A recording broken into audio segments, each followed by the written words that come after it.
All right, now we're going to plant some summer squash. These are heirloom patty pan green squash. They're a little scallop summer squash, kind of like a zucchini, just a different shape.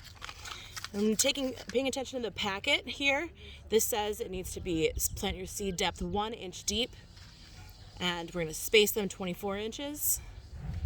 And they should sprout pretty quick, and they're going to be ready to harvest in about 60 days.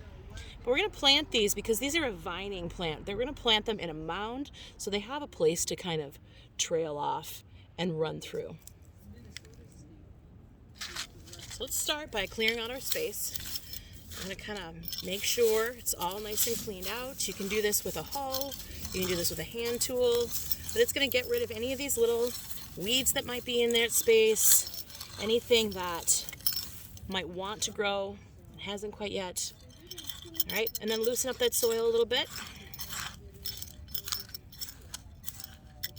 Okay, now we're going to plant it in kind of a mound. So you're going to, not a huge mound, you don't have to make a mountain, but make kind of a mound here along that space. Give it a little more, like so. Then,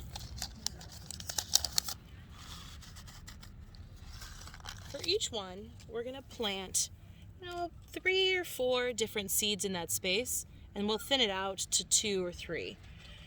So we're going to kind of measure them apart, just about like that. That looks pretty good to me. Press them down into the soil a little bit. And this says about 1 inch deep, so we're going to put them in a little bit further. And then cover them up. Now, in order to make sure that the water, when it comes down, isn't going to run off of here and it's going to stay within, we're going to just kind of make a little impression in the center. And that's just going to kind of like a very shallow volcano. So not really deep, just a little bit. And that's going to allow the water to pool right here. And when those little seedlings start to grow out, they'll trellis down, come down around these outsides, and they'll have one spot to be. Now water it really thoroughly. Make sure that you fill up this space with water, let it soak back in, fill it back up again 3 or 4 times to make sure there's plenty of water in that space. And then once they start to sprout, you can thin them out, and we'll go over that a little later on. And then they'll start to grow. So this should be a lovely little pile of summer squash.